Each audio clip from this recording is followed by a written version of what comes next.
Et salut tout le monde, c'est Monsieur Croc. Et une fois n'est pas coutume, aujourd'hui encore, je vous présente un dessert.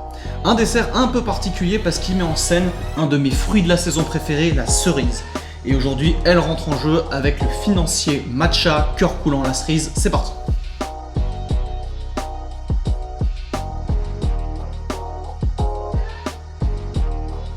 Et vous l'aurez remarqué, cette fois-ci, la recette ne sera pas pour 2 personnes, mais bien pour 6 personnes.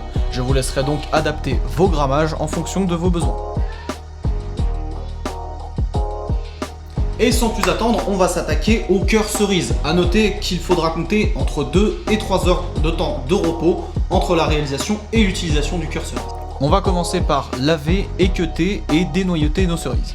On va ensuite mixer brièvement la chair de nos cerises. On va éviter de trop la mixer, il faut qu'il reste quelques morceaux pour apporter un peu de mâche à notre cœur cerise. On va réaliser un sirop avec 50 g de sucre et quelques gouttes d'eau. On va le porter à ébullition afin de venir y cuire notre pulpe de cerise. Pour mouler et surtout pour démouler facilement mes cœurs de cerise, j'ai tout simplement filmé un bac à glaçons. Et pendant la cuisson de vos cerises, vous pouvez déjà concasser vos amandes. Mes cerises ont bien compoté, je les ai collées à la gélatine, je vais maintenant pouvoir les mouler dans mon bac à glaçons. Donc ça y est, nos cœurs cerises sont à reposer au congélateur pour environ 2 ou 3 heures. En attendant, on va attaquer le financier. Réalisez un caramel brun avec environ 50 g de sucre et quelques gouttes d'eau. Une fois le caramel bruni, vous pouvez faire caraméliser vos amandes concassées. On va ensuite débarrasser notre pralin d'amandes sur une plaque et le laisser reposer à température ambiante. Clarifiez vos œufs. Réservez vos jaunes pour une omelette, une tarte, ce que vous voulez.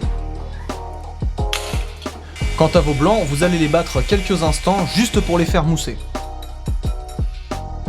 Une fois les blancs bien mousseux, on va venir y ajouter progressivement notre matcha, fouetté énergiquement pour rendre le tout bien homogène. Et une fois qu'on obtient cette jolie couleur verte, on peut passer à la suite. Nos amandes ont refroidi, on va pouvoir venir les mixer jusqu'à ce qu'elles deviennent une poudre fine, légèrement agglomérante. Et pour finaliser ce délicieux pralin d'amandes, on va venir travailler notre pralin dans un saladier avec du beurre ramolli. Maintenant que mon pralin d'amande est devenu une belle pâte bien lisse et bien homogène, je vais pouvoir l'incorporer à mes blancs d'œufs au matcha délicatement à la maryse pour ne pas casser les blancs. Et dernière étape du financier, on va ajouter progressivement notre farine pour ne pas créer de grumeaux. Notre financier est prêt, on va tout simplement filmer le saladier et le réserver au frais.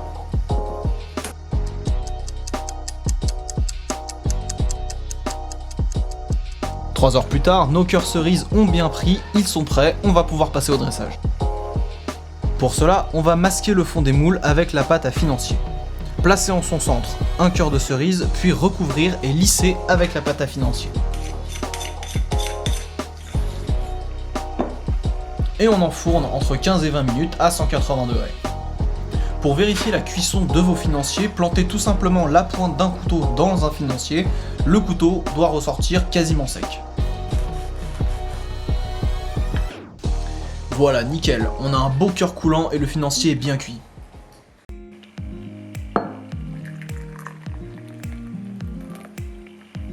Donc voilà, au final, je vous avais parlé d'un dessert, mais je me rends compte qu'il s'agit plutôt d'une petite pâtisserie à déguster comme ça avec le thé ou le café, comme vous voulez.